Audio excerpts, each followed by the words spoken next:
is derived from the word coach that is used to take individuals and groups from where they are to where they want to be. And that is where a coach is instrumental in facilitating change and development for leaders. Two important aspects here. One, the coach being realistic of the leadership change process, and two, communicating directly while setting expectations at the start of the coaching engagement. Leadership change is simple but not easy. It's like losing weight.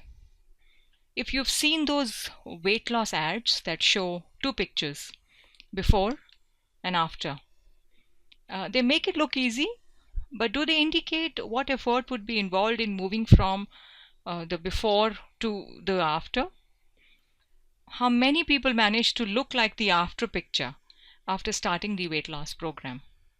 That's where the expectation setting comes in. What if an over-enthusiastic coach makes it seem easy for the leader and starts working on the coaching engagement? The result? This non-realistic, easy aspect will backfire. Coaching engagements are expensive propositions, and if the coaching engagement doesn't show result, the practice of coaching doesn't get spoken of in the positive light. So we'll look at a few elements that must exist at the start of the coaching engagement and the coach must be aware of, and a few others that will support the process of leadership development and see it to completion. Okay, so the first one is time. They say Rome was not built in a day. Likewise, habits of 20 years will not change in a week or a fortnight. At the same time, leaders are extremely busy executives and are normally time constrained, even though they have intentions to change. Some successful coaches work with such leaders first in making them time efficient. Many others manage different strategies so that the leader has the required time for coaching work.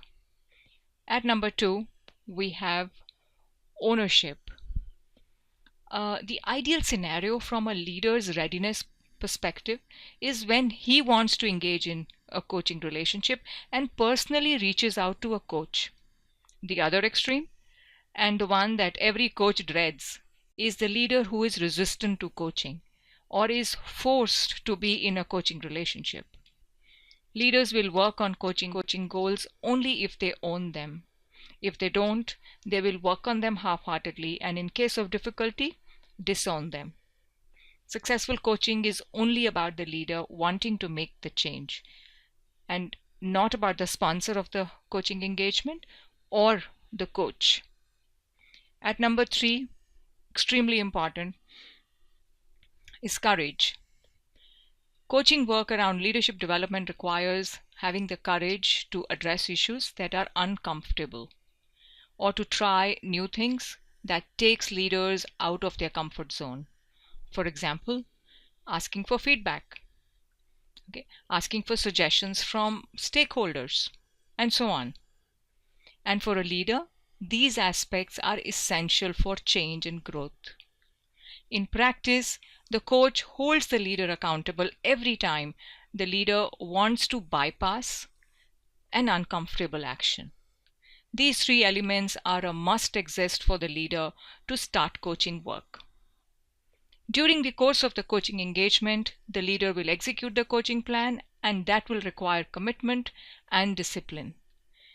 If the leader ranks low on these 2 elements, the likelihood of him achieving coaching results in a given time period will be low. Please note that the commitment will be high if the leader has owned his goals.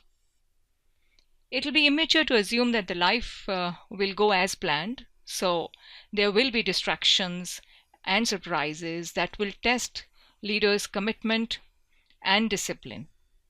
Difficulties like old habits, expectations, and routines will surface, and that is where follow-up and support from the coach and the stakeholders will be instrumental in making change stick. Stakeholders can best serve as accountability partners in the process of achieving coaching goals. Creating processes that are simple and yet effective and that fit into the leader's normal schedule will work best to sustain the coaching change work, even when the coach closes the coaching engagement with the leader.